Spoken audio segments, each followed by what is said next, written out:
All right. Thanks everybody for joining tonight. Taking the time this evening. I know you guys got a lot of stuff to do, so I do respect your guys' time and appreciate you guys coming into this call tonight. Tonight we are going over optimization. What that basically means is once you start playing and you're practicing or just kind of anything in general and you get it moving forward, it's what can you do to make what you're doing and take that momentum even better? Or what kind of stuff can you be tracking? What are the little shifts in the habits that you have, in the training that you have to make the biggest impact on the performance you're trying to get? Whether it's, what performance you're trying to hit for the year, for, the season that you're in, or the month, the day, there's always ways to optimize. So we do have a treat tonight. We do have a special guest on, and, his name is Casey Watabu. We grew up together, and we're blessed to have him call in from the beautiful island of Kauai, where he's taking the time away from his family to join us and share his expertise. If there's anybody that I know personally that knows how to optimize their golf game in particular, he is the one. So we're gonna get this show rolling on, how we're gonna optimize from where we're at. This is gonna pertain to anybody on this call who basically has been playing for a long time, or just playing in general, putting in the time that you need to get yourself better, but you find yourself in, spots where you see huge shifts one week or one day or in like a season, and all of a sudden it's gone. Or sometimes it's slow and you trigger something and then you find like breakthroughs, and basically it's all like by accident, right? So you're just putting in the time and hoping that these breakthroughs and, these gains that you're getting are coming out. When you start to optimize, you're really learning how to track and measure things a lot more closely. That's connected to the big picture. When we think of how we're going to optimize your golf game, I would like everybody to think about, like, if you're good in school and academics and you get good grades, regardless of the grade that you're getting, if you're an A student, B student, you're shooting for a passing grade. So if you're thinking about grades, and let's say you're one of the students that likes to get A's and, get straight A's all the time, the only reason why you continue to get grades is because you're measuring the correct stuff and you're making the small little shifts along the way based on the type of metrics that you're looking at. For instance, if you're in school and you're getting like lots of quizzes, homework, exams, where you're using those as little benchmarks to say, like, well, I got a 85 today. What do I need to get, 100, right? So you always know where you're at, and you're always trying to search and make those shifts to get to where you need to be. But what we find in golf, we treat a little bit different for most of us, right? But the best in the world, they do exactly what you guys all do to achieve anything that you guys have achieved, right? If you ask any, world-class golfer out there, do you know what you're working on? They're going to tell you specifically, this is what I'm working on, and this is the impact on my game that I'm going to see. You'll rarely find anybody, actually you'll find nobody out that is at a high performance level playing golf saying, like, I just want to hit it better. Or I want to shoot a lower score, right? Because those are just too bland and too arbitrary to actually measure and get closer to. Excuse me. And I'll show you a quick little story, because I do want to use this time to spend with Casey here and, extract as much knowledge and information as we can out of him. But just today, actually, it's a funny story. Just today, I met with somebody who is an older gentleman, and he came out and we were talking for a good 45 minutes or so. And he has a pretty busy schedule, but I see him all the time, and he has this hopes and dreams. Like his dream is to play in the U.S. Senior Open. So he's now in the senior age, and we're chatting, and just asking him like, what is it that you want around your golf game? Because he comes over and we're talking, and he's saying like, oh, I just want to hit it. I want to hit it better, and I asked like, what's better mean? He said, I want to hit it more consistent, where my ball flies like perfect. And the moment I asked him, like, why would you want your ball to fly the way it is? And, it took him, several minutes to kind of stop, think, pause, reflect. And it's like, well, I guess what I really want is I want to qualify for, the U.S. Senior Open this year in the summer. And I'm like, wow, that's a really good dream that you have, and something that you can get close to, and achieve if But if that's a dream that you have and it takes you, several minutes to kind of pause and reflect and say like, why am I working on my game? And it takes you that long to think that it's because I want to get and qualify for the U.S. Senior Open, then you're not really clear on what you're trying to achieve. And so, a activity we did today was like just kind of diving in and saying like, do you know what it takes to get to the U.S. Senior Open? And he said, yeah, of course I know. Like guys that qualify year after year shooting, anywhere from 67, 66, 67, and 68-ish. And then, they make it in. And I was like, oh, that's fantastic. And, and I'm like, so where are you in relation to that? And he's like, well, I guess I'm shooting, like if I play pretty well, I have the capability, and I can shoot in the 60s, and I've done it before, 67. I can shoot at these courses. But I'd say if I was to average it out, I'd probably be in the 72 to 74 range playing at like the course that I'm playing, right? And again, it took him a little bit of time to figure out what his actual score was like today, right? So he can say like my actual score is this.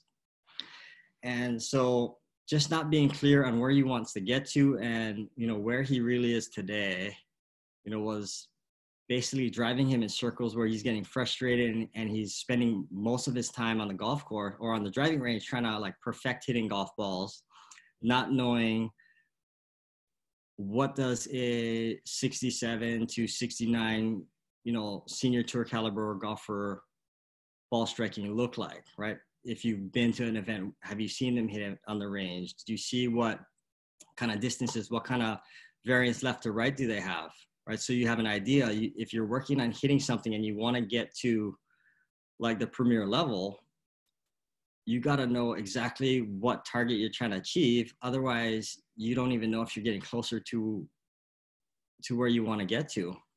And so we dove into this conversation, and, it's just about getting a little bit of clarity around what you're really wanting to get.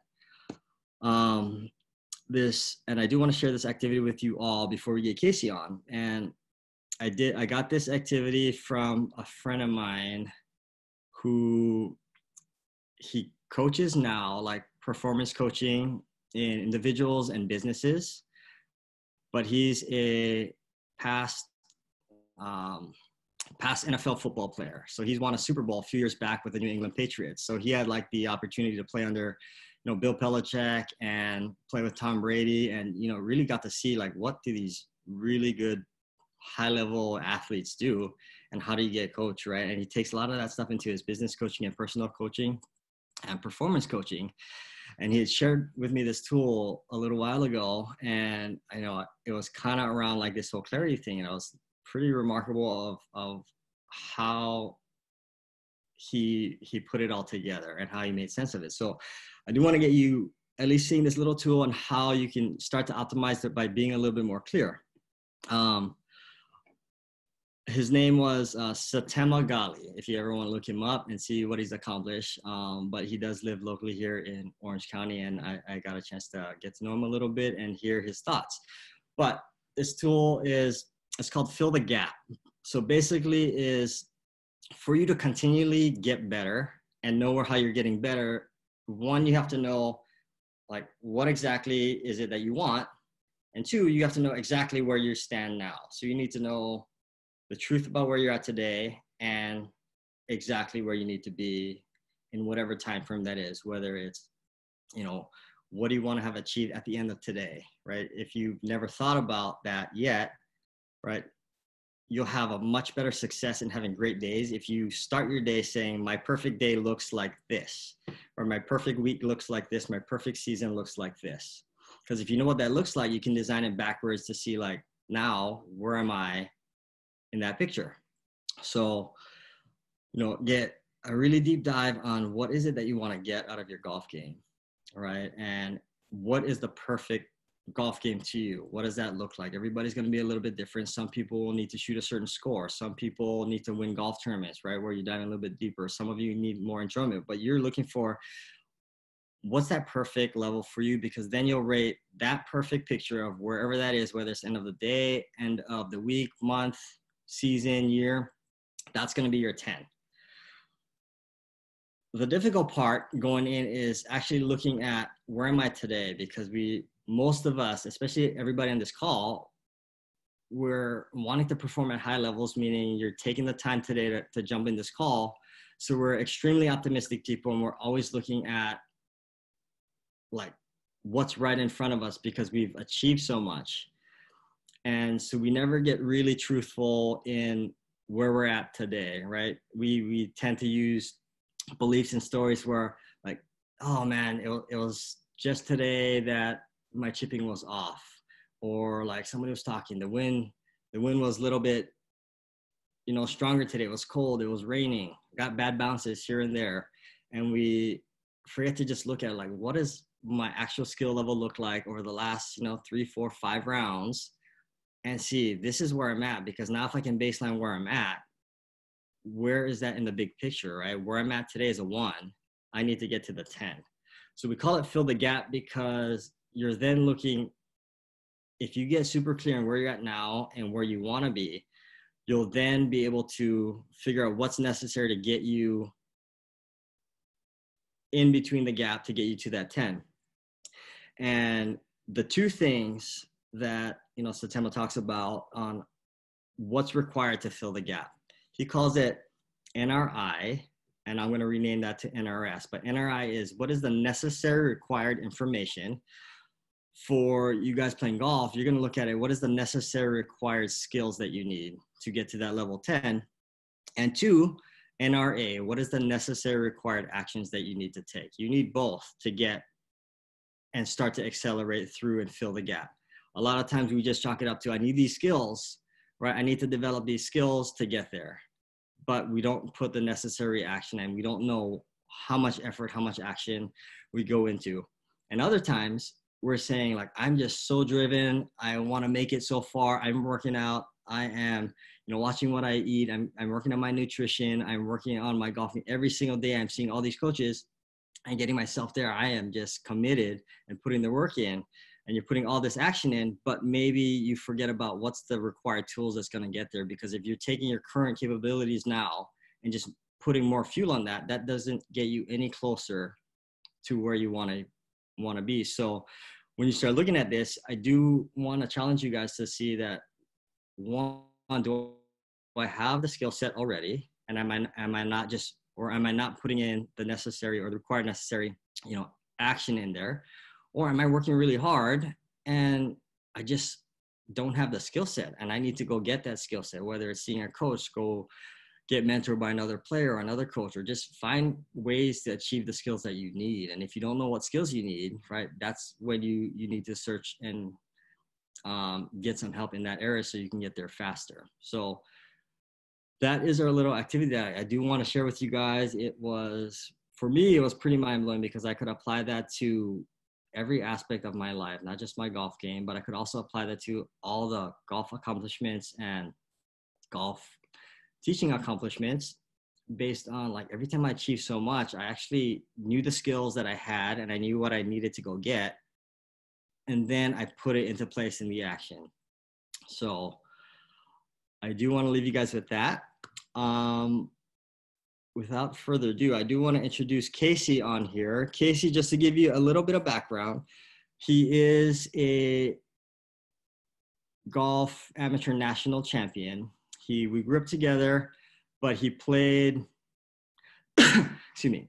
We played in junior golf together, and he's won numerous state titles throughout every level in junior golf. He had that opportunity to play in top Division I college, where he got really good there too. In college at the University of Reno, he was able to he got a All-American award for that.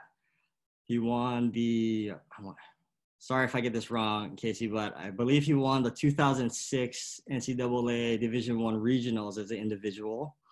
Took his team for the first time in, I don't know if it was ever or in like a number of years, to the finals. He then went to win the U.S. Amateur Public Links Golf Tournament, which is one of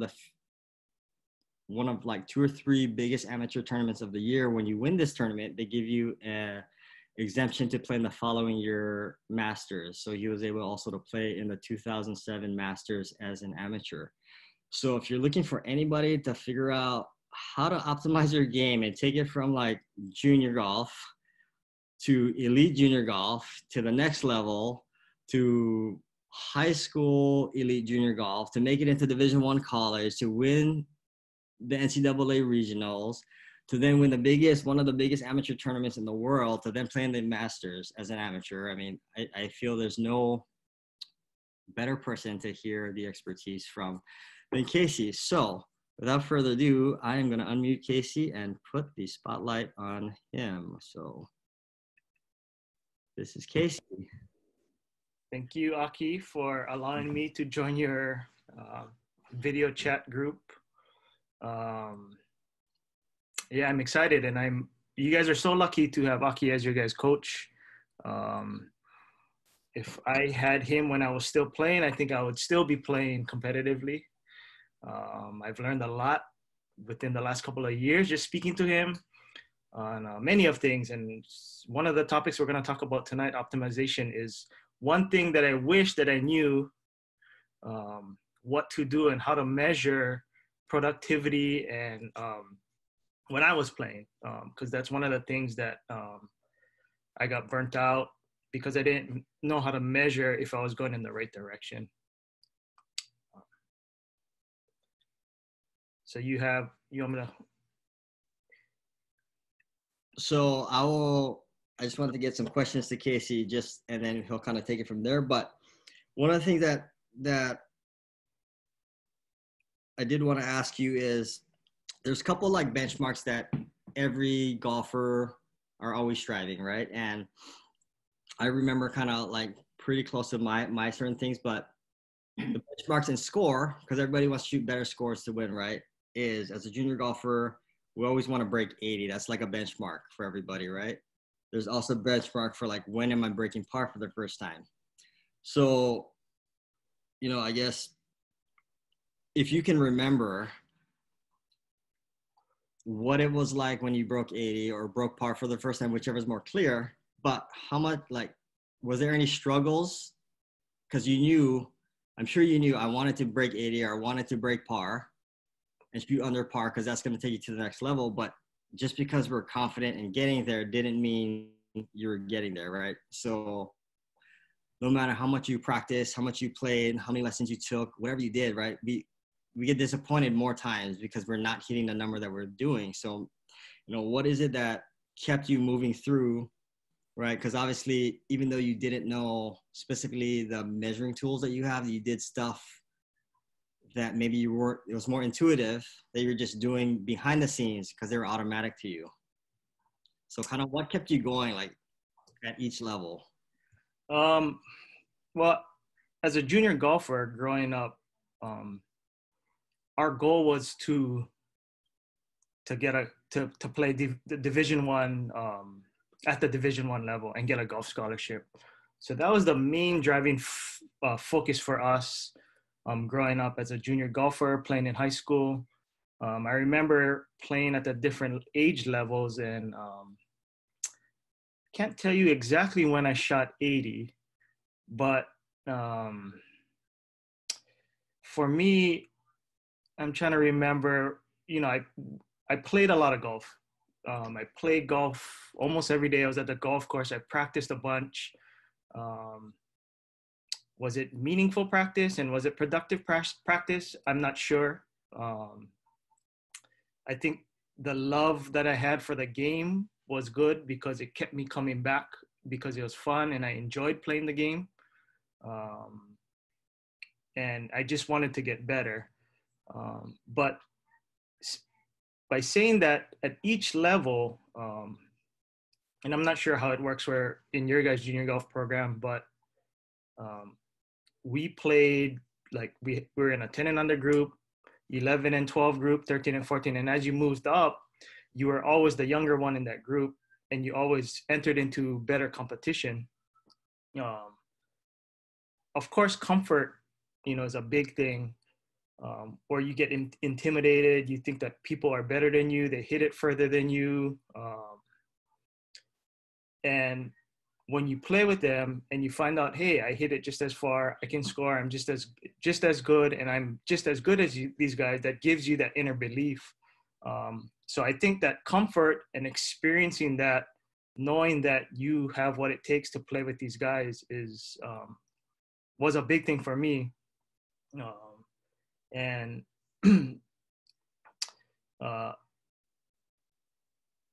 and I faced that at every level, in junior golf, when I went to college, and when I turned pro and played professionally. Breaking 80 and setting goals, I think, you know, if you want to set something, I think it's tough to. There's so many things that you have to do to shoot a number. Thinking about what I was gonna say today, it's almost you want to get good at what you can control. You can't control your score. You know, I know some of the days that I hit a lot of good golf shots, I played worse, played bad. When I did not hit the ball good and was scrambling, I played well. You know, so, you know, it's hard to, you know, setting goals. It's good, I think, to put a number to break 80 and this and that. But for me, I think to measure productivity, I think it's good to measure things that you can control. For example, like a pre-shot routine. I'm sure Aki guys, Coach Aki is working with you on a pre-shot routine. Things that you can control, for example, like how many times in a round you can actually go through your pre-shot routine from start to finish without breaking and executing the golf shot. It may seem easy to say, but it's very difficult to do. You know, another thing that you can do is, instead of measuring a score, one can be measuring how many fairways you hit in 9 holes or how many greens you can hit. I think that's something that you can measure without measuring how well you played and how low you shot. To kind of add on to that case, was there, obviously, like going back to like what you're saying, that some days you hit it really good and you didn't score as well as you wanted to, and some days you didn't hit it as well and you scored pretty good. What do you have? If you play enough golf, you're going to come into days that you probably hit more days that you don't hit it up to your expectation than you do, right? Or play it to your expectation, right? What do you do to get yourself to say that even though you played below like your expected expectation, what drives you to want to do it again? Or what are you measuring anything in specific to get you to say, like, and not get discouraged over like, oh man, I just, you know, I hit it all over the place, it went out, or I 3-putted, whatever story, right, you might have for the day? I think for one, right? I mean, and the bottom line across anything you do in life, you need to enjoy what you're doing and have fun. That's gonna bring you back. Um, accepting that challenge to come back and get better. I think that's one thing that I've always was lucky to do. I never got down on myself a lot. And when I did fail, it did kind of kick me in the butt a little to get better. But I enjoyed getting better, and I enjoyed that process. It was fun for me. It was a challenge, something that I liked and I loved. So I think that just having that love and enjoy for the game and enjoying that process to get better is what kept me going and what brought me back every day. I was always at the course. Looking back now, I was always at the course growing up, but my parents never forced me to go to play and go to the golf course. I've always wanted to be there. So that was something that I look back and enjoyed. I can see a lot of some of other kids that were very successful at a young age, but maybe they were forced to play, and didn't enjoy it, and now they haven't played as much. But I think just having that love and enjoyment to get better is what can be coming back. Oh, that's great. That's me. And just to give a frame of like the type of scores you're shooting to, can you share what's your lowest score you ever posted, like in practice rounds and in competition? My lowest score ever was 60 at Marbella. So I'm sure you guys know where Marbella Country Club is. You set the record. It's still there. Yeah, it's still there. So 60. Lowest tournament score is 8 under. 64, I believe. Was at the West Regionals at Tucson National my senior year. Like Aki said, I was a kind of a late bloomer. Although I was very successful as a junior golfer here in Hawaii, the competition wasn't as strong as it was on the mainland, as in California and where you guys are at. So making that jump to the college level was very difficult for me. I remember coming into college, being like a junior golf champion in Hawaii, and then playing as a freshman on the University of Nevada team and struggling a bit. Everybody was better than me. And I almost gave up on golf because, in college, there's, so many different other things that are going on and, being away from home. But, I remember a time where I was shooting in the mid 80s and coach was saying, well, you better think of what you're going to do next. And I think when that challenge, I was faced that challenge, then I was forced to step up and play better. And, it's almost something where that inner belief where, when maybe it was because the players are so good, I didn't think that I was good enough to play with these guys. But it could be one round. And I remember that round still yet. My sophomore year, I shot like 65 or 66 in a practice round. It was just like a practice round. And that was just the start of everything. That inner belief that made me think, hey, I can do it. And I'm just as good as everybody else. And that comfort level, I know you got to have that inner belief. Being comfortable around others is a huge thing. A lot of people that can tell you can do it, but if you deep down inside don't think you can do it, it'll be tough. But it's an inner belief, and it can be anything. It could be like a round like that happened to me. It could be hitting a golf shot, hitting something close, hitting it good, you know, anything that like, hey, I can do this. That gives you that belief that makes you think that you can play with everybody else. And trust me, you guys all can play with everybody else. It's just golf, you know. It's a score. If you can do it, you can do it again.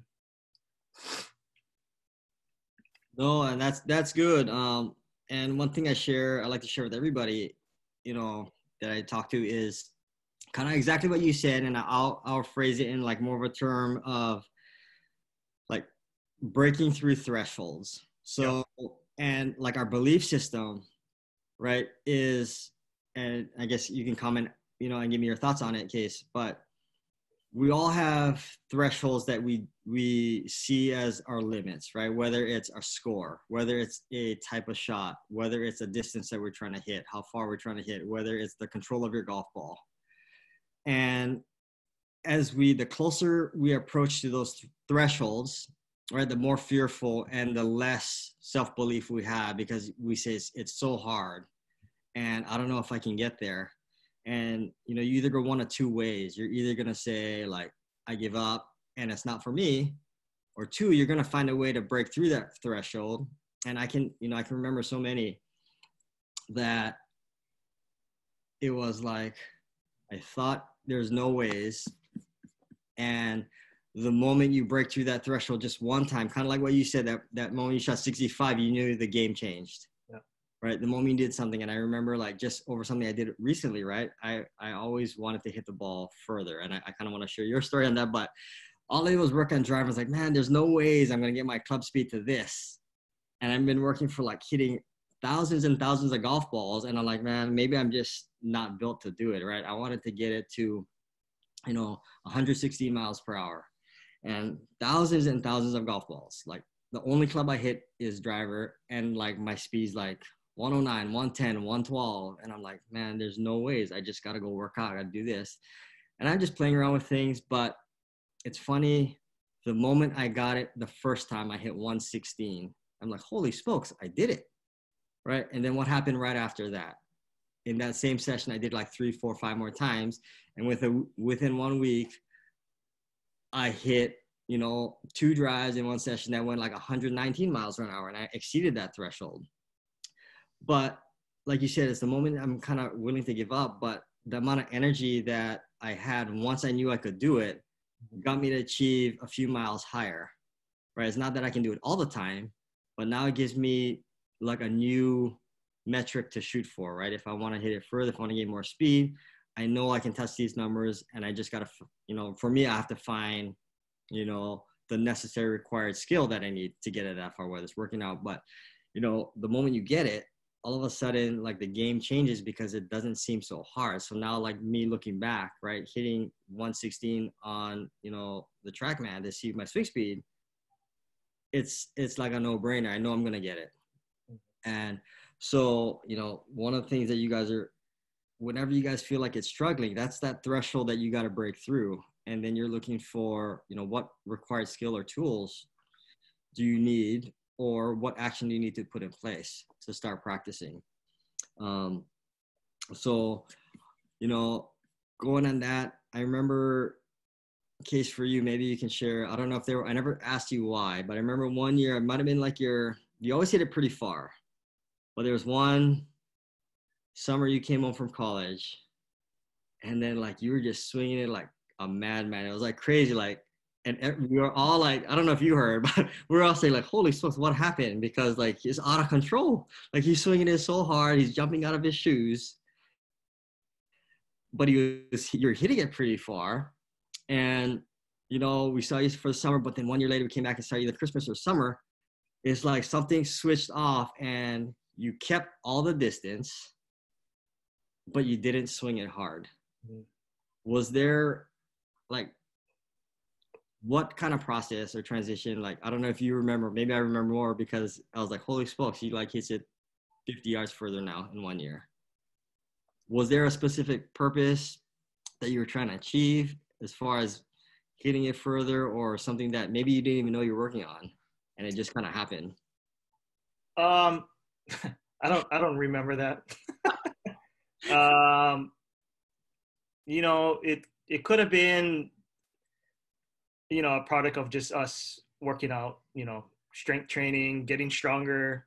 I know back then that's when technology was getting really getting better. The ball was flying further. Um, and if I can try and remember what was happening, I'm not a big guy. I'm 5'6", 170 pounds. When I played on mainland, everybody else on my team is way bigger than I am. They hit the ball further than I did. So naturally, I think I would want to try and keep up with those guys. And I guess I was swinging out of my shoes to keep up with them. But, you figure out a way to naturally, you'll just figure out a way to get it done. For me, I was probably swinging a little too hard and the ball was going a little too crooked. So maybe one of the things for me was trying to focus on hitting it in the fairway.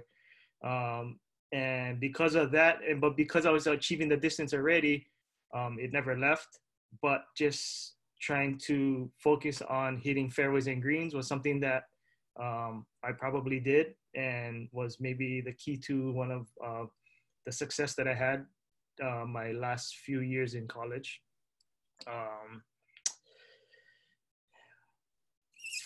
Yeah, I think I don't really remember that moment though.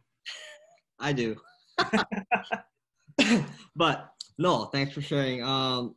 And like now I know you're in the business world, right? And you manage properties for one of the bigger development companies back on Kauai. So you don't get as much time to practice and play.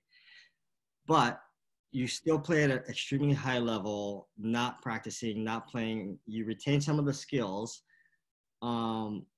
And maybe you can share a little bit of insight on, even though you're not playing, you still, yes, you play socially and for fun, but you still have that competitive edge in you, I would assume, right? That you want to play well. So just because you're playing casually and for fun,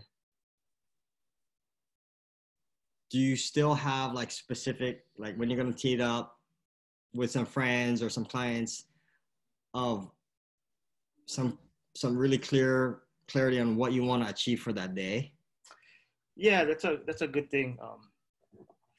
I think for one, in general, I've been born with this competitive spirit, I guess, and it pertains to all aspects in my life. My wife can attribute to that I do not want to lose in anything, and it's just something competitive that I have. We've been playing tennis with your brother, and just something for fun, something like that. I just don't want to lose. But going back to golf, for example, I played today for the first time in 2 months, and never swung a club, never hit a putt, did anything. But for me, over the years, I've learned some things on how my game is, and what I need to do to be successful and play, still play at a high level, even though it's socially. And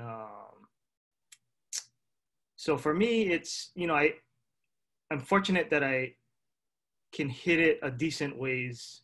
So now, I don't have to worry about distance. The biggest thing for me is staying in rhythm, having a good tempo, not swinging out of my shoes, making sure that I can hit the ball solid, focusing on hitting fairways and greens. Now, if you can give yourself more chances at birdie putts, you'll eventually make them. Something that Aki has taught me over the years, that, going for every pin is probably not the best idea. So I think for me, is, the three fundamentals, right? The fundamentals is something that you can never get rid of: your alignment, your grip, and your tempo. And that's the three things that I try and focus on now that I don't play competitively. And it's something that you can control, right? Something that I said again, that, something that you can do, something that you can measure, which is your alignment. your grip, that you can do everything in your pre-shot routine and your tempo and your rhythm, swinging to a speed and trying to repeat that speed every single time. That will make you more consistent, will make you actually hit the ball further and straighter. Focusing on hitting fairways and hitting greens. And then putting, if the more chances you give yourself, eventually they'll go in the hole.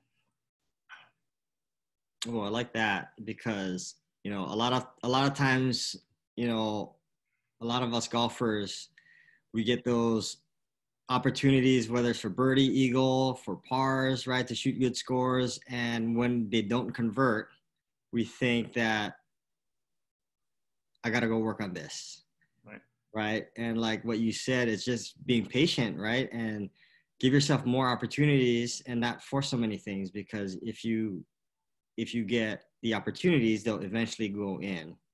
If you don't get the opportunities, right, then that would be, like you said, hitting fairways, hitting greens. That would be one of the metrics that you'd be looking at. How often do I have these opportunities? And you got to be able to create those opportunities. Can you share with us what you shot today? I think I shot even par. I didn't play too well. Yeah.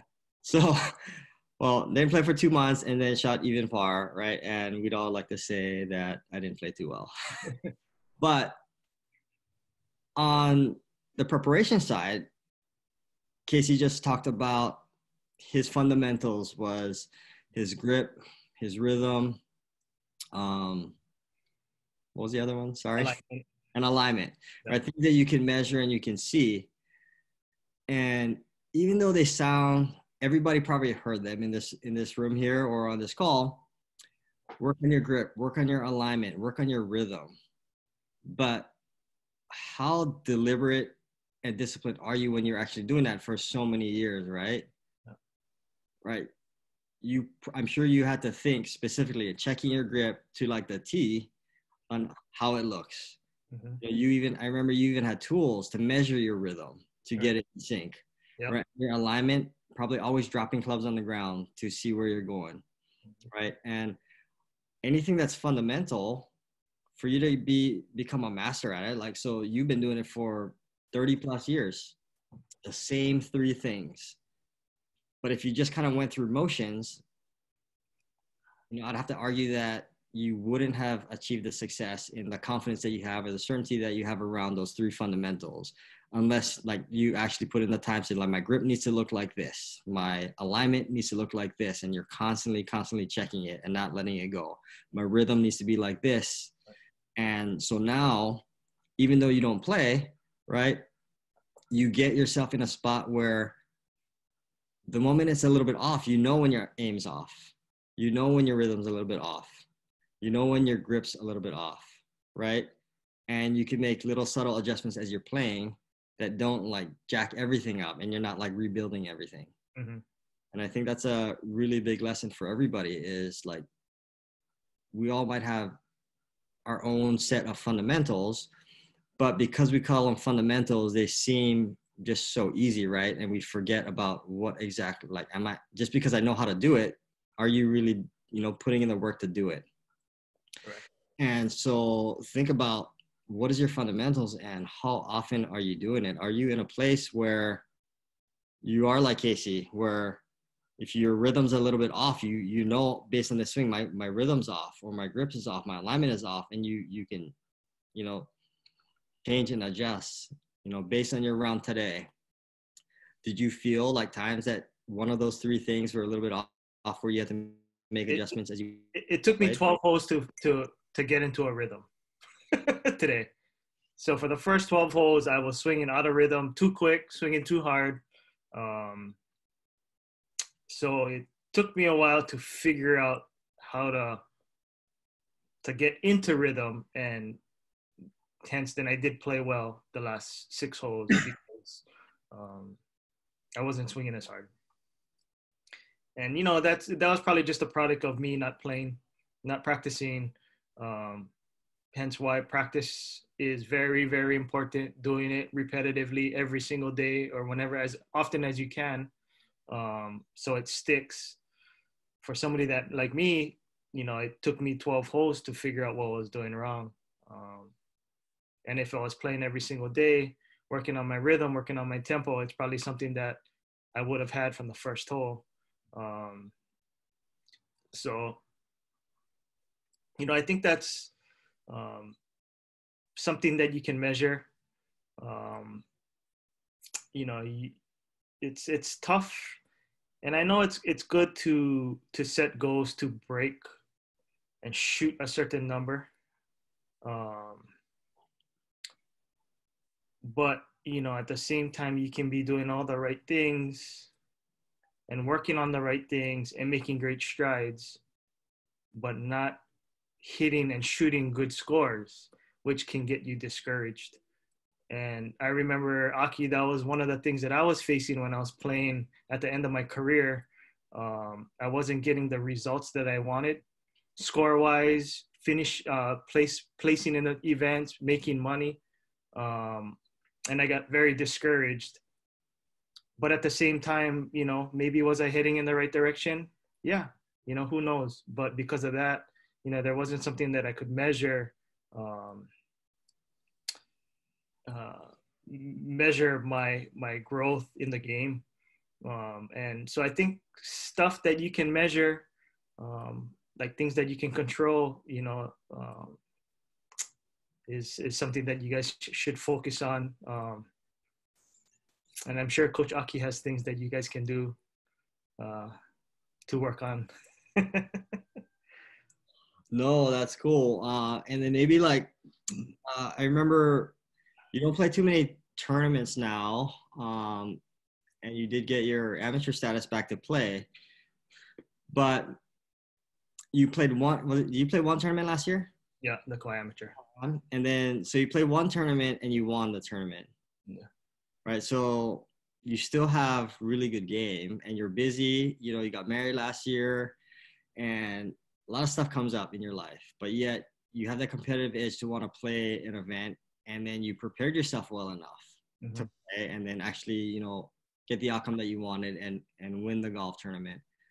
Can you share with us, as you started practicing, knowing I guess what you've learned over your entire career, because what you've learned over your career is you learned how to win by optimizing where you're at. Mm-hmm. So you didn't just pick on the tee box and say, I'm going to win. You prepared. Yeah. Right. Where you were first, right? So maybe a little bit on that. I think the biggest thing for me over the years was getting comfortable with my nerves. And that feeling, that uncomfortable feeling. You guys, and I know all you guys know what I'm talking about. On the first hole, when you get those jitters, sometimes for me, I still get those jitters when I play. And it's good jitters. And everybody, all you guys should have that feeling, because if you guys don't, then it doesn't mean anything to you guys. And that's part of the comfort as well, right? Getting used to that feeling, understanding and accepting that feeling and taking a positive note instead of shying away from it. You have to embrace that uncomfortable feeling when you play. And it can either happen in the beginning of the round, and sometimes if you're in contention or playing well at the end, it could happen at the end. And either you can step up to the plate and embrace it, or you can do the opposite. And, it's a product of putting yourself in the moment and feeling those feelings. And you have to get comfortable, getting used to those butterflies. But, it's a good feeling, and I want to tell you guys, it's a good feeling, and it's something that you should embrace. And like that and want that feeling, because I always wanted that feeling. Recently, it's been very uncomfortable for me because I haven't been playing.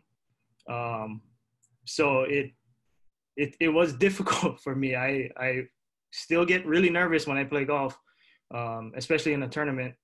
Although you cannot see it from the outside, I still have those feelings. And I think being comfortable and getting getting those jitters on their hand is something that will help you guys and help you guys be successful, and embracing that and taking it in stride. So, yeah. Yeah, I kind of like that, what you just said, where you kind of embrace comfort and the nervous and the fears that you have. I, I know at least, in aspects of my life and my golf game, right, we have our ego that gets in the way, right, that really gets us to see like where we're at that moment, right? And what I'm getting from what you're saying is the moment you can accept the fact that this is going to happen, this is where I'm at now, you can then move on. And I think a lot of times, even when I struggled the most, especially when playing, looking back, and even now, right, when I catch myself, right, our ego gets in the way where we feel like, oh, this is how I used to hit it and I should hit it this way. I don't want anybody to think that I'm this way. So then I kind of pass it on, like, even though I'm nervous or I have butterflies or I want to be able to hit it, especially like if I'm, taking students out to go play or I'm playing with people I don't know, right? And they're like, oh, you're a golf pro, you teach this. And like, now my ego gets even bigger, like, oh, I got to make sure I don't hit it good. And it's funny, the moment, and this is probably like a shift that happened over the last couple years, where I love playing with people because I don't care how I shoot. If you asked me 3 years ago, 4 years ago, 3 years ago, I'll be nervous because I would want, my ego is there and I wouldn't be able to embrace what you're saying. So I'd be nervous the entire round. And when I'm nervous, I'm not able to, to perform as well as I want. But, going through and like what you said, embrace it and accept the fact, if I haven't been playing this much, at least I hit a little bit of balls. I know what could come out. And if I know what can come out, it makes me so much more comfortable to know I can plan for the shots that are going to come out. And I'm not going to, my ego won't get in the way and say, oh, I'm supposed to hit it like this. And, go to hit it like that and get disappointed. And so being able to plan and prepare, like, at least your mindset. And again, I love what you just said, and embrace like the butterflies and any anxiety that comes in, because only then can you really move on and start to play golf. Can I ask you guys a question? I can see a few of you guys on the screen, but do you guys know what I'm talking about? Have you guys had that feeling before of that nervousness on the first tee, right? Everyone? It's something that you can either run away from or you can embrace it. And there's a couple of ways that you can handle it. One is tricking your mind and just telling yourself that, I love this situation. I love this feeling. I can do it. And the more you do it and the more times you feel that feeling, the more you'll get over it, and you'll step up to the plate when you have that feeling, and you'll start loving that feeling. I know it can be very uncomfortable, and I'll be honest, there's times where I can't feel the golf club when I'm on the first tee. That's how nervous I am, but you cannot tell on the outside, and I'm sure you guys feel the same way.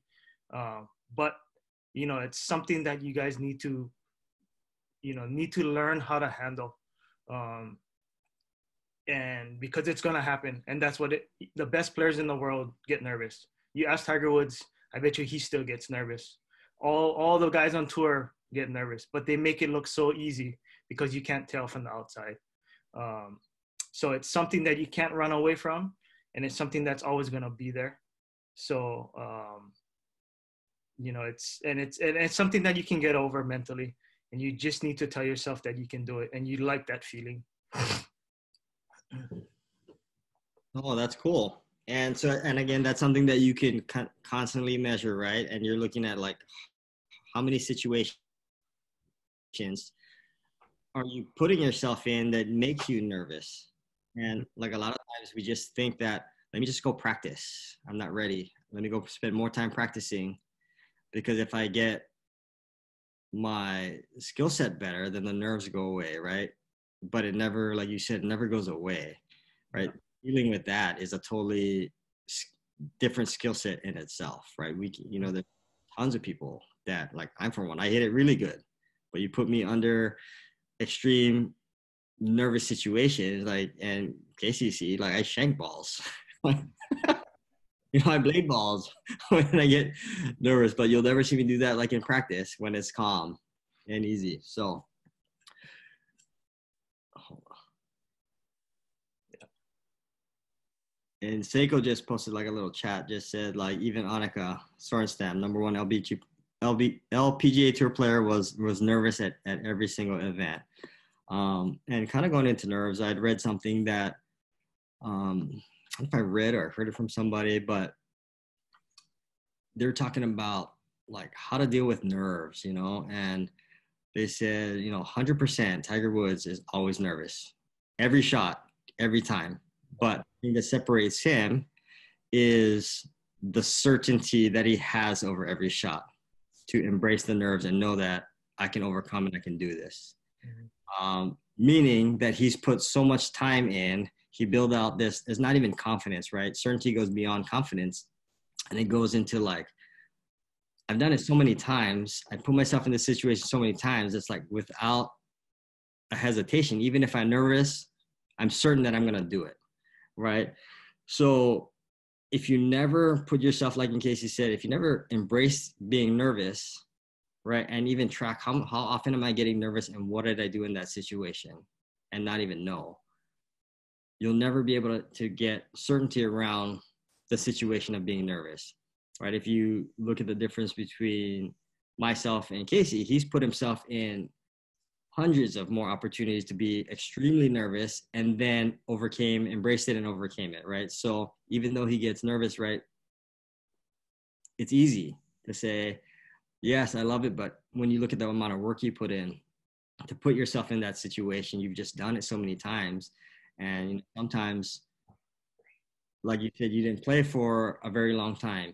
The nerves come back. And like today, it took 12 holes for you to get back into rhythm to find it, right? You've done it so much that eventually like you can get your handle back on it and redirect. But it's knowing exactly where you're at that moment. Otherwise you fall in that little trap and you just put the work in and you don't know if you're getting, any closer to, what you're trying to achieve. You know what? Okay, I gotta go. But you know what? Thank you guys for having me. I'll be happy to come on again for other things. So just let me know and I'll be happy to speak with you guys again. Perfect. Well, thank you, Casey, for giving us your time. And then I'll share this recording with you. So if you want to send this to anybody that you can share some of your girlfriends, your golf buddies. So sorry. All right, Casey, thank you so much. All right, guys. Good luck. We'll see you guys again. All right. Bye. And everybody hang out for 1 minute. Thank you, Casey. All right. So thank you to Casey there to jump on and, share a lot of his experiences with us on some of the things that, for him, obviously we're all individual people, but to hear, his experiences and share his like breakthroughs and insights on, what got him to overcome a lot of the stuff that he did. And as he shared, like he never was at a point where he was the best, but he worked hard and got his skills better to become the best in that area, whether it was junior golf in the age divisions. He never entered the new division, like he said, the best. He was at some point knew where he was and put the required skills and actions in to become number one. Then he moved to the next age group up, right? And he wasn't the best. But by the end of it, he put the required skills, or he learned the required skills, put into place the required action, and then become, won state championships. And the same with college, right? He mentioned how, even his coach had said, like you got to think about what you're going to do next, because he's not shooting the scores, right? And for him, that he said, lit a fire under him. But then that fire, what it really did, it got him to say, what are the skills that I need? And what actions do I need to take place so I get to stay on this team? And eventually, that led him to, winning the NCAA regionals, and then kind of funneling into winning the public links, playing in the Masters, and so forth.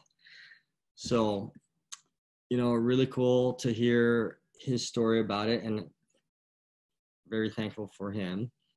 For anybody in here, do you have any questions or things that you guys are working on that you would like to share? You can raise your hand. If not, I do want to hot seat somebody, and I'm gonna call in, and we're gonna maybe go over, I do want to have one person share a breakthrough that they've had, some kind of success that they have, and maybe share like how they got there. Like, because for you to have some kind of breakthrough, you had to have been measuring something, and you had to have been making improvements along the way to break through certain thresholds. So anybody? If not,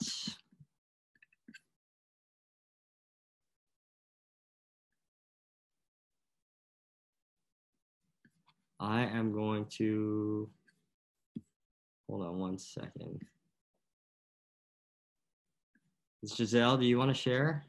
Is that what somebody's saying? All right, we'll have Giselle jump on.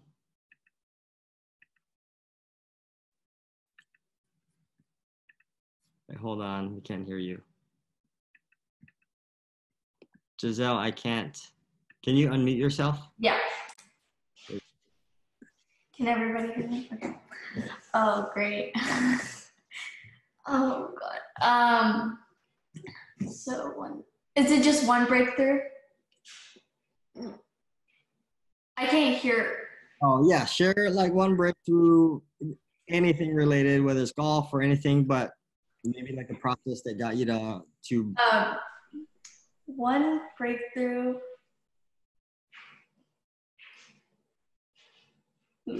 Okay. One breakthrough I've had was, okay, I have a breakthrough. So it was an Arroyo tournament, and I was really close to passing to 150, but I didn't, and I had like a really bad breakdown on like the last 2 holes, and I didn't really know what to do, and yeah. That was a breakthrough. And okay, so you're kind of saying more like a struggle that you've had. Yeah. You didn't know what to do. Yeah. Okay. So in this case, this is kind of for everybody. If you've ever been in a situation that you're putting in the work and you're just not getting the results that you see, right? And if we look back at how do we get results and how do we know we're getting better over time, so we're moving in the right direction. And we've all done it in different aspects, and even in other areas, we often overlook some of the things that we've accomplished. So you felt stuck you said a few weeks ago? No, I don't think it was a few weeks ago. Oh, how long ago was this? I think I can say something about,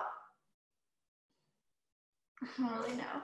That's okay. We'll kind of talk about that because you kind of had, do you remember that breakdown that you said you had pretty vividly? Yes. There you go. All right. So when we feel stuck, the very basic we always look at is, did you have a clear picture on like what you wanted to achieve? Yes. And what was that? To get 36 or better. Get 36 or better, okay. And so when you're playing from an abbreviated tee markers, right? How far away are you? I was 100 yards. Yeah. Okay, so that was when you're playing from 100 yards away.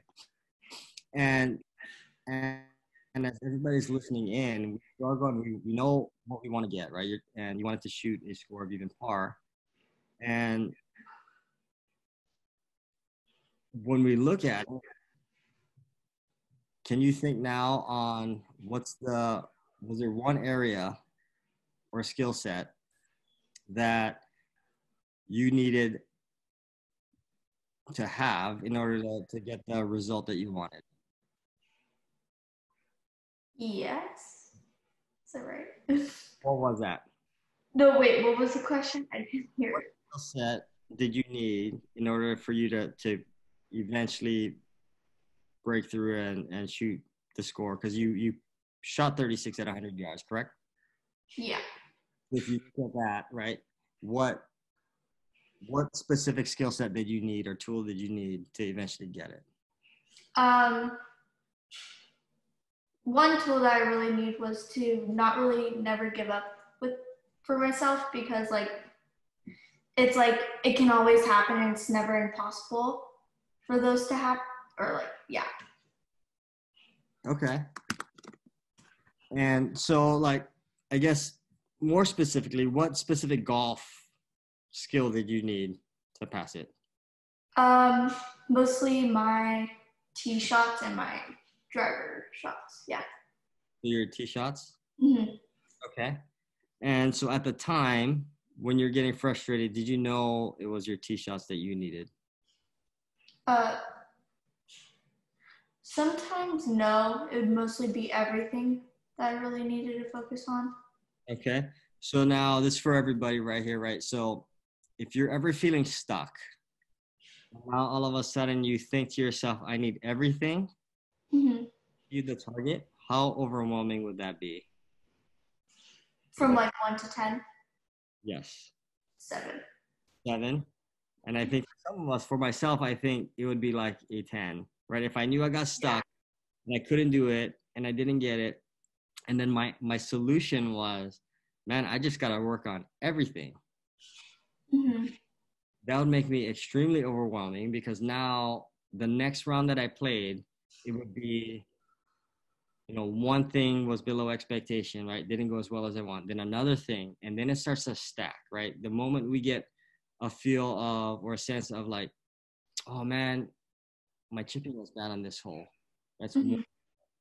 And then it leads into like, oh man, my tee shot was horrible. And we start telling us these stories, and now you calculate story after story, and now you're not even looking at the great shots that you're hitting or the shots that you're capable of doing, and you're stacking on like negative belief. Like Casey talked about having such a strong belief system, right? And the same is true going negative. If you start stacking negative belief over negative belief over negative belief, there's going to be a tipping point where emotionally you're just not going to be capable of handling, right? So, then we start breaking down, like you had said.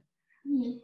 It goes the opposite way. If you have positive beliefs and you say like, I know I can do this, like he said, he embraced the nervousness, the fear of playing golf, right? So he could then move on and play. But he said he loved the fact that he got nervous. He just pre-framed it, and he basically won that battle before it even started, because over and over he said, I love it. I love it. I love it. I want to get nervous, right? So then he got him to put himself in these situations, and obviously it's not just putting yourself in the situation.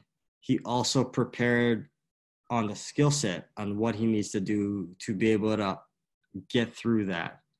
So as we look back on how we're going to optimize these situations, because anytime we break down and we can't handle, that kind of puts us on the verge of, want to hang everything up and give up and take a break for a long time. That's because we just stacked so much overwhelm on top of ourselves that we just don't know what to do. And with most of us here, golf is not our lives, right? We're not doing it for a living, although one day we might want to do it for a living. We have, our social lives, we have our academics, we have family time, you have other sports, right? And you have golf, you have so many different things.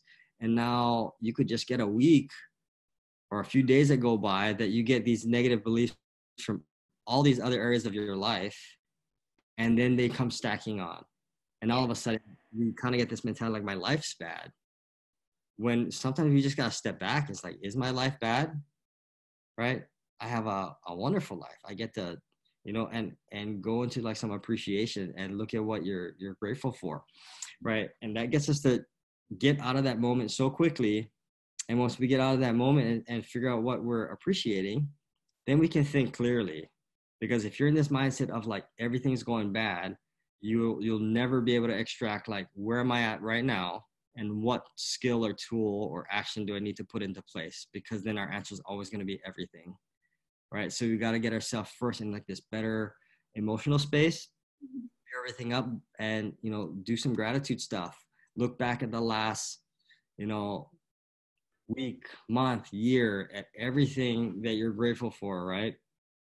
And change that mindset, because now once we're thinking so much clearer, then we can say, like, now it's easy for you to look back and say, oh, I had to just get my tee shots better and my driver better. That's going to take me over.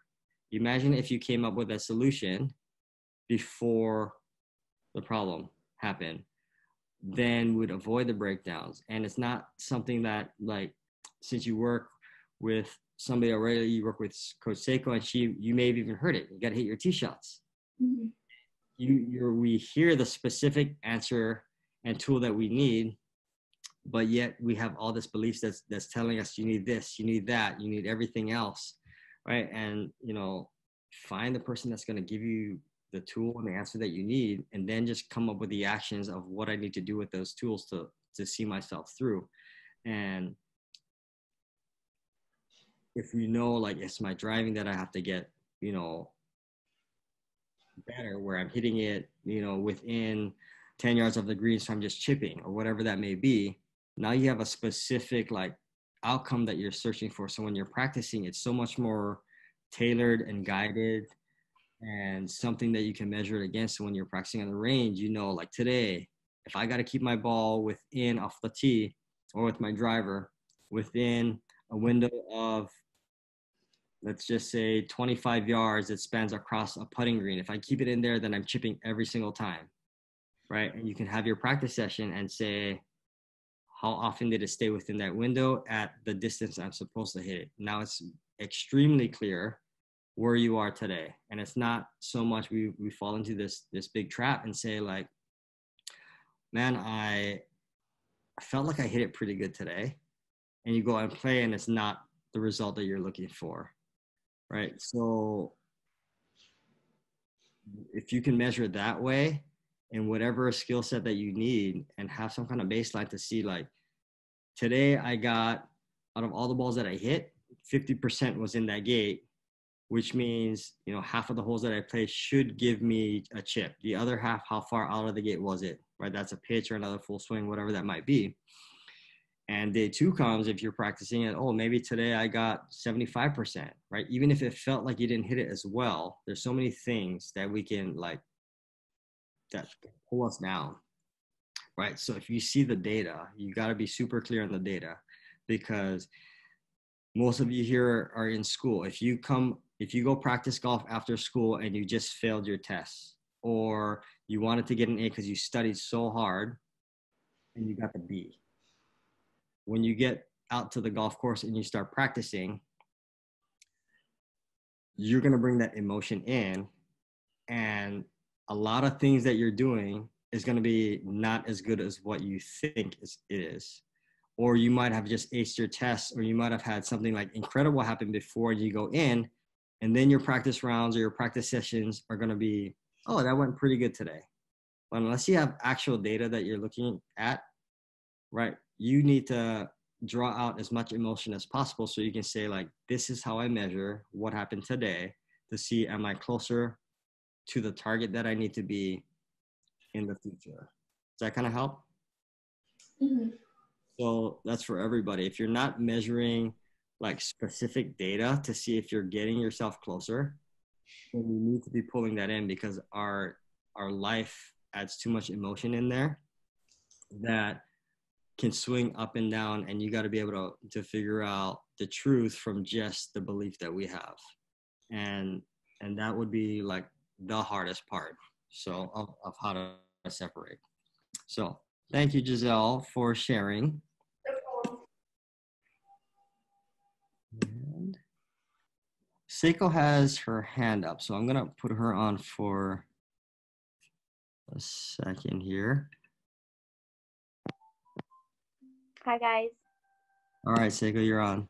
Okay, sorry. I know we're running a little bit behind, but I just wanted to mention two things. Hopefully, I can get that in real quickly. First of all, I wanted to thank Casey again for his time. I know he's really busy with his family, but that was really, really nice that he spoke from the heart.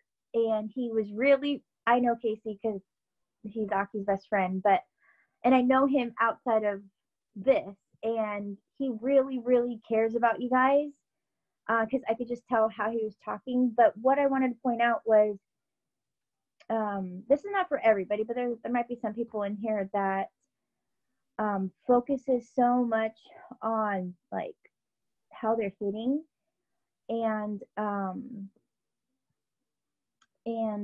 thinking that I have to hit solid shots all the time to score well. Listen to Casey. He just said that he always played his best rounds when he had a scramble, meaning that there was times when maybe he didn't hit his tee shots very well, or when he didn't hit every green. But he said that he played his best rounds and probably won most of his events when he didn't hit it as solid but scrambled the best. So that was the same thing for Nick Watney when he played this weekend, and for I'm blanking on his name. Is it Ryan Palmer 2 weeks ago at was it the Farmers? No, Aki, when was that? Yeah, at the Farmers, the second day. But it's just amazing that, remember, you have to give 100% effort daily, but you just give 100% effort, do what you can, and focus on what you control, like Casey said, and then let it happen. We can't control, even outside of golf especially, because we're swinging so fast, we can't stop, or anything like that. But in sports, it's hard to control your outcome. But what he's saying is, yeah, just go have fun out there. That's where you play, and focus on what you can control. And I told my students too, like, I've played my best rounds. I've won my events mainly because of my scrambling. I've never gone out saying I'm going to win, because I never, because at the time I wasn't hitting shots very well, but there was always a way for me to get that ball into the hole in the least amount of shots and win the event. So that's one thing I wanted to share. And second thing, I'm glad that Aki brought this up with Giselle, because Giselle said at the beginning that she was needing to work on a lot of things. And Aki said, well, that's, and thank you, Giselle, for sharing, because I kind of put you on the spot. But I'm kind of going through the same thing right now with the events that Aki and I go to. They're business events and personal development events. And I've been so focusing on what I need to work on, instead of patting myself too on the back and say, hey, look at all the things that you've been doing well. You've been getting to places on time more. You've been planning better. But if you focus so much on just what I need to improve, you're going to be stuck a little bit and overwhelmed, and then not wanting to get to the next level that you can all get to. So daily, you can see my notes right here in my journal, that I started just writing down, and I'm going to do this daily from now on. 3 things I'm doing well, 3 things I'm grateful for, and then in the daily Brendon Burchard journal, I'm going to write down all the things I need to work on. But since we're so busy, I think sometimes we get caught up in what we need to improve, rather than, hey, take a second in your morning routine and your evening routine to breathe, because that's sometimes hard to do. We don't do that often. And then just first be grateful for what you got, because even little things like, wow, I have my health. I'm able to wake up daily without any pain or any struggles. That's big, because there's so many people out there. Anyway, I'm kind of going off topic, but so this is what's helping me right now, and I'm glad that Giselle shared, because this really helped me know that I have to work on this. Is write 3 things that you're grateful for, and then 3 things that you're doing well, and 3 things maybe just write that one specific thing that you need to really focus on. So then you don't get overwhelmed and you can just focus on that thing. And then the breakthrough that Giselle had from going from 100 to 150 was her tee shot. So she really, really focused on that, and that's why she got to 150. And right now we don't have to work on that because she's acquiring that skill. So very good job, Giselle, and very good job to everyone.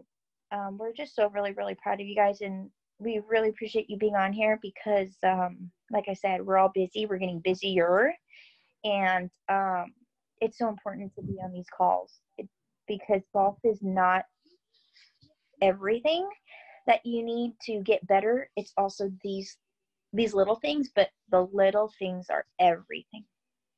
Okay, sorry. Thanks, Aki. Thank you, Seiko, for sharing. And a couple more minutes here. I just want to get, since I see on our call, we have Isley on here. So those of you who are even looking to play in college, we want to get a little insight from Isley. She is a freshman this year at Sonoma State.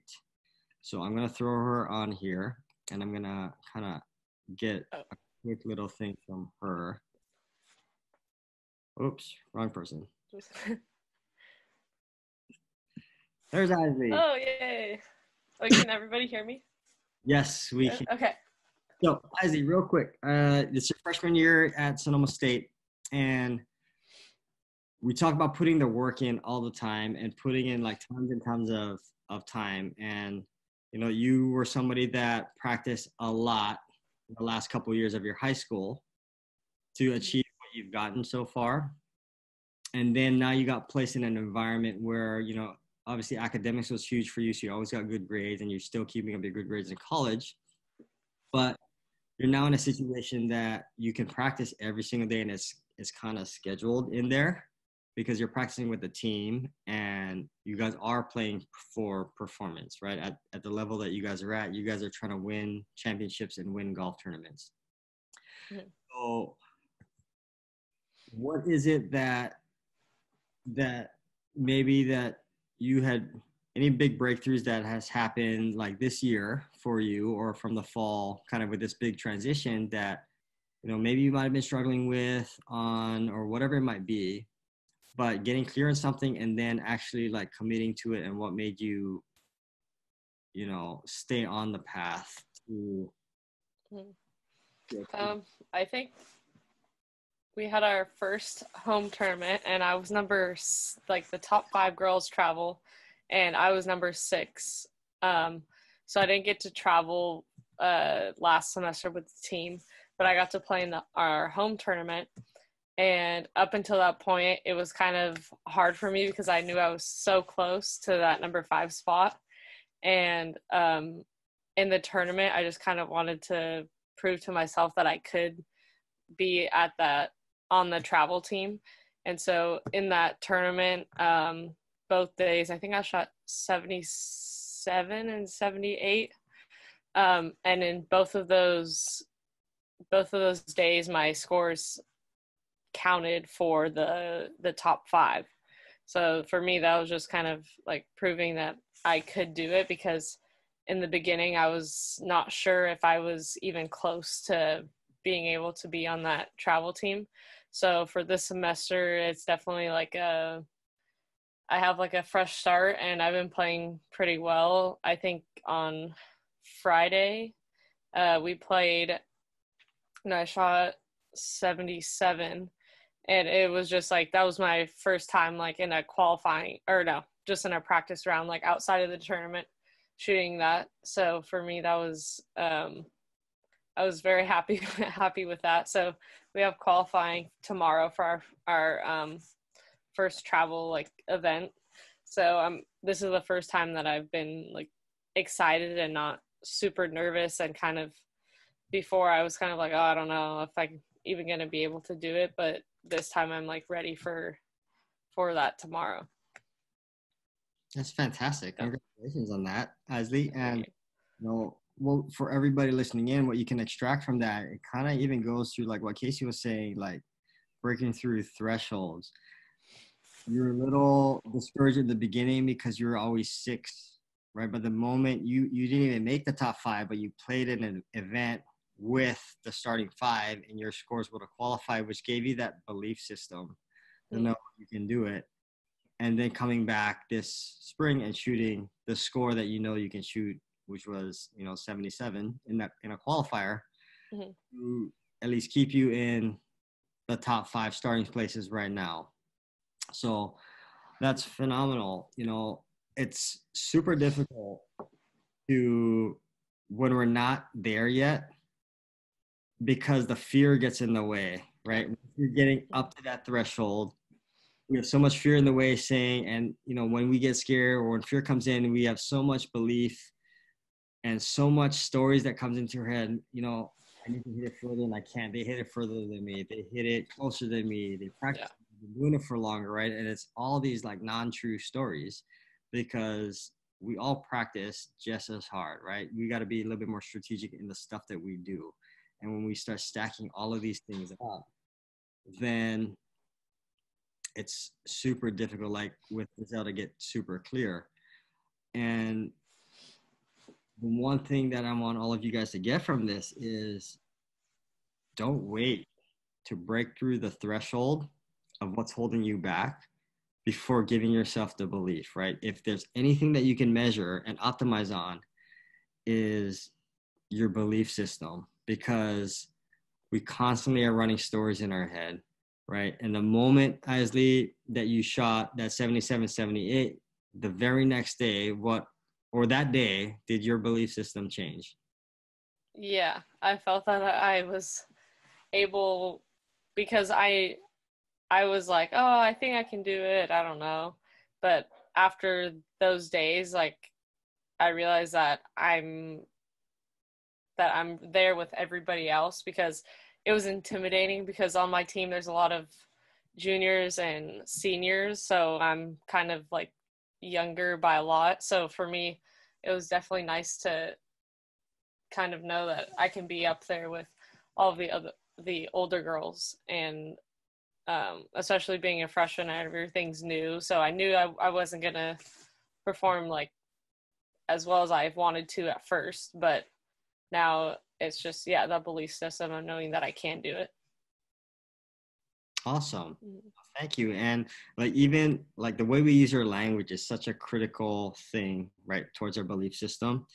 And like, even if we just track like what kind of language am I using, like in the life that I have, right, in the golf game that I have.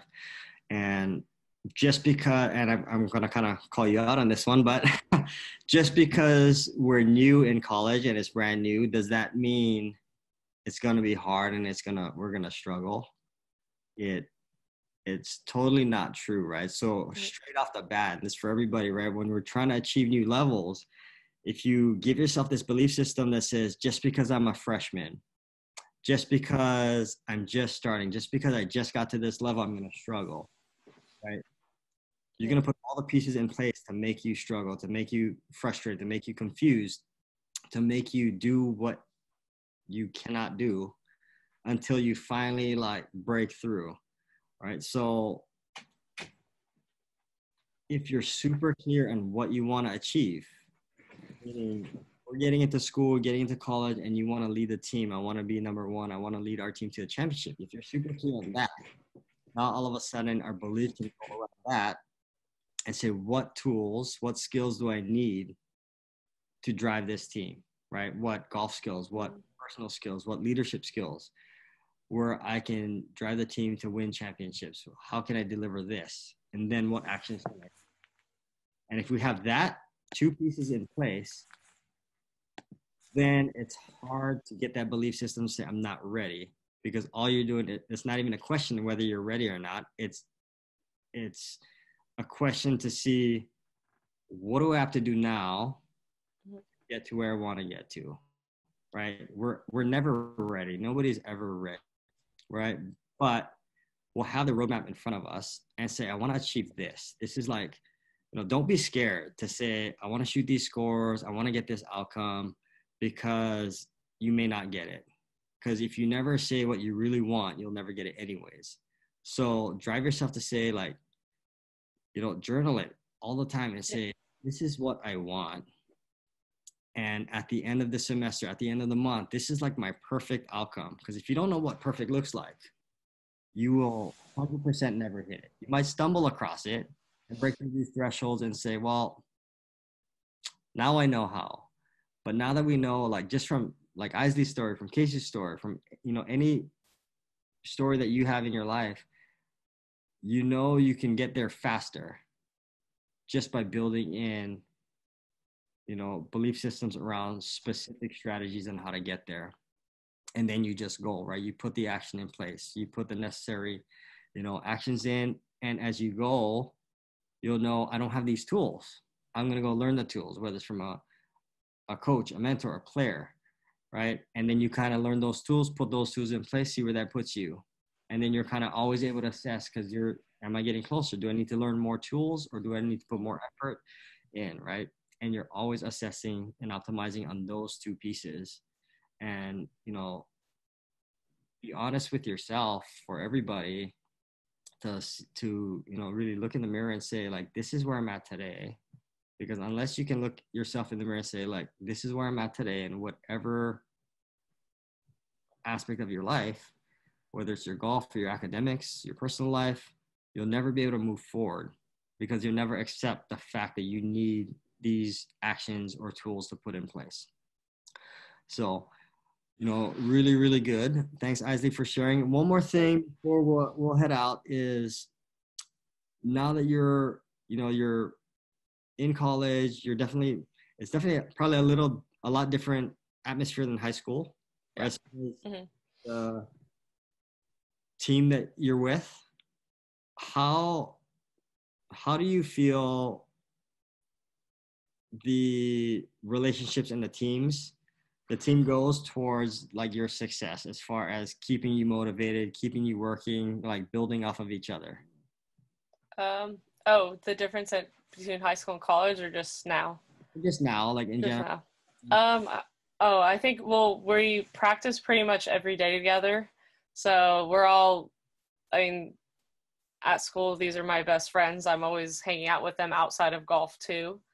And we're always motivating each other to do better. We're always working on kind of setting goals. We have like a little notebook that we keep with goals that we want to set, and we're always sharing and encouraging what we want to get better at. And I know that if there's some goal that I'm working on, they're usually always checking in, like, oh, how's your goals? Like, are you getting close to them? Do you need help?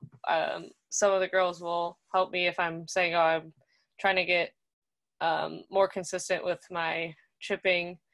They'll spend extra time helping, and my coach as well too. Perfect. So communication and having a team around yourself definitely gets you there faster. Yeah. Somebody that you can talk to. So, those of you listening in, is like, think about who's on your team, right? You don't have to be part of a college, right? But you can have a network of peers and mentors and coaches that revolve around, like, your development. Because think about, am I sharing everything that I need to share to get myself to where I need to get to? A lot of times we hold stuff in, and we don't let what we really feel out. So we're thinking that we can just get through it ourselves. But build those relationships with, a team of your choice. So you do get comfortable. I'm struggling with this, and somebody's going to help you, or you hear somebody else, I'm struggling with this, and you'll help them, or, celebrate the successes that you have, right? Because that pulls everybody up. So part of, like, a lot of this optimization is, yes, we can do a lot of stuff ourselves, but if we surround ourselves with the team, that makes the biggest impact in our lives, you're going to optimize and you're going to get stuff that would take you forever to just achieve on yourself by yourself. So, you know, definitely build a team that you can trust, that, you know, has the skill, has the talent that you can help to take you guys to the next level, to continue to optimize your game. So thank you guys so much. And just to close this out, thank you, Isley, for sharing there. Yeah. I'm gonna mute you for a second. All right, so thanks everybody for joining in on our call. The one thing I do want you guys to leave here with right now and do, as if you do have a few minutes, is this is the work, right? If you look at what work needs to be done, it's not the swing drill, it's not the actual practice that you're putting in. Spend the time, right, to look at what do I really want? What do you really want in the life, in the career, in the golf that you need, that you want? What's going to be your perfect season, your perfect golf picture, so you know what you're shooting for. Don't be afraid to dream so high. So if you don't yet already have it, you need to get super clear on the one thing that you want. So now you can design that thing backwards to see what do you need to do tomorrow? What do you need to do today? Right? We have to do what's necessary to get to where we need to go. Right? It's not about just putting in time, putting in skills. It's like, what is the necessary skills that I need? What's the necessary like time I need to put in, efforts that I need to put in? And we do what's necessary, not what we want to do, not what we have to do, right? If you don't know what's necessary, it never moves you closer. So get super clear again on what is it that you want? What's your perfect golf picture, perfect life picture? And then figure out, where am I? Where am I in the scale of today that gives me the one? And all you're doing is finding the tools, or the necessary tools and the necessary actions to fill the gap. And if you haven't done that already, spend the next 20 or like, it's nothing that you're going to do fast. Like, you can't just jot it down. This is an exercise that'll take you, anywhere from 25 to 45 minutes to really dig down deep to see where is it that you're at now and where is it that you want to go. And this is something you're going to do frequently. I would do every single month at least, because what we want always changes, right? And you always want to have the clearest picture to where you want to get to. So go ahead and do that. And,